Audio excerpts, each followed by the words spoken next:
roll out the IT band. I'm gonna lay here on my side, work anywhere from the hip, crossing this leg over for balance, all the way down to just above the knee. And I'm working there all the way down the outside lateral part of the leg. If I get to a spot that's really sore, I'm just gonna pin it and let the tension go to work. Hold it on the roller, let it go to work, try to get it to relax, and then I can keep working new and different places along the side of that hip and IT band. A lot of this, you'll feel the tension in the hip, but it can do wonders for knee pain and helping to take care of the knee joint. We also will work into the quads. So rolling here onto the quad, even down into the hip flexor. And from this position, if I get a spot where I'm at a trigger point on the quad, I can also work knee flexion. And now, by pulling back, I can dig deeper into the muscles of the quad and hit some different spots that I'm trying to target. Good, coach.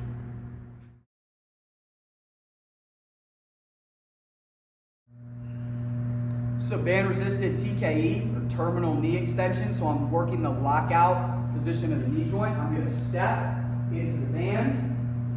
The band is going to be just above the back of my knee.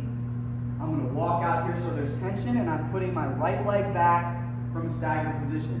Now, as a bonus in this exercise, I'm going to try to keep my heel on the ground so that when I drive down, I can work dorsiflexion in the ankle, and when I lock it back, I can squeeze the quad and work that full lockout and extension in the knee. So now I'm going ankle into dorsiflexion, stand up, lock it back, squeezing the quad, holding the contraction on the knee.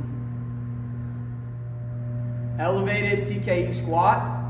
We're going to take the band, step into the band, position it just above the back of the knee.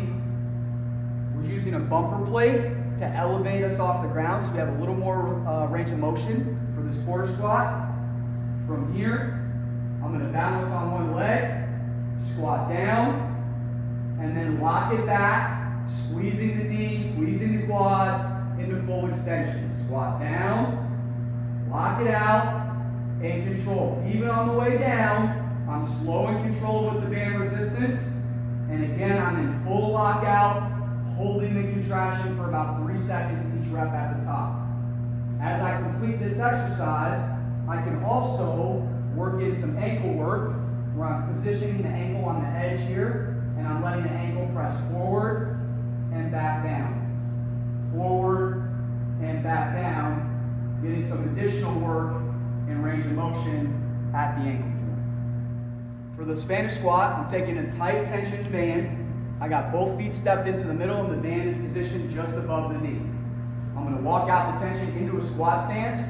I will sit back, but let the band kind of pull my knees forward, and I'm also going to press the triangle of the band out. So I'm opening it with my hips. I'm holding the exercise at the bottom, resetting from the top, same emphasis on the way down, sitting back with the hips and pressing out into the ground, opening it up, holding the position under tension with the band, under tension through the knees and the hips.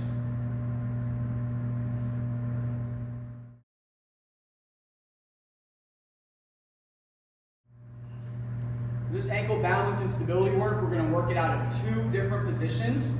The first one being the low position. So I'm set up, I'm going to claw, grip my big toes into the ground so my full foot's down there for balance. Squat down and hold from the low position. I'm going to hold this for about 30 seconds.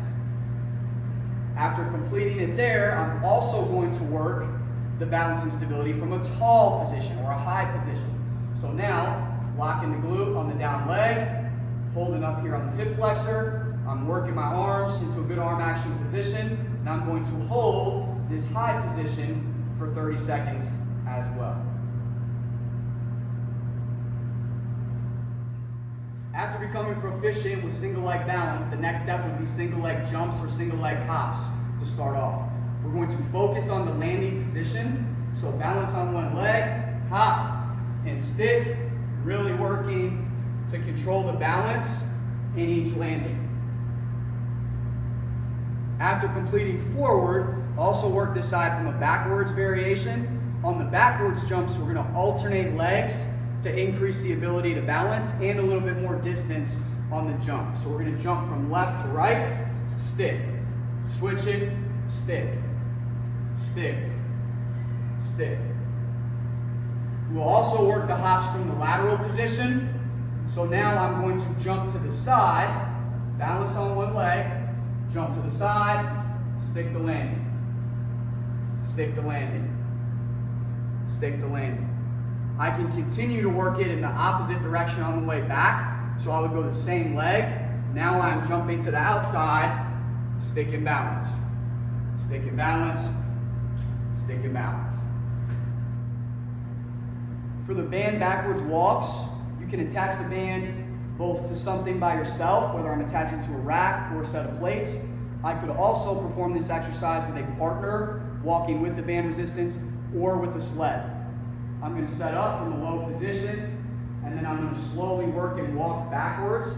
As I walk backwards, I'm fighting to stay low, stretching into the ankle, and when I come forward, I'm slow and controlled with the tension on the band. Again, working backwards, stepping back, under control through the resistance of the band, slow and controlled as I walk it forward.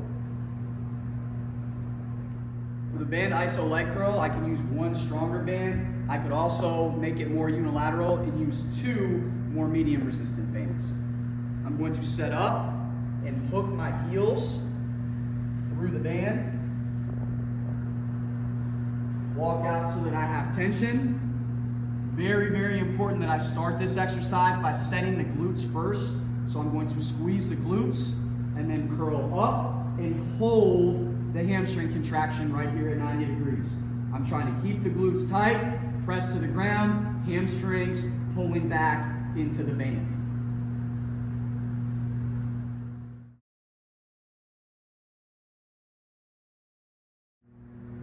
We're going to work a single leg band, hip, knee, and ankle traction exercise. You might even get some relief into the low back. So what we're going to do is step the foot into the band and then crisscross the band so it makes an X and loop the foot through the top. At this point, I'm going to scoop back so that I have great tension on the band, and I'm going to put it right underneath the band right here with the roller so that it'll let me roll into the stretch. Now, the band is pulling with tension, and I'm just going to relax. And as I relax, let the band pull into the hip and hold this stretch.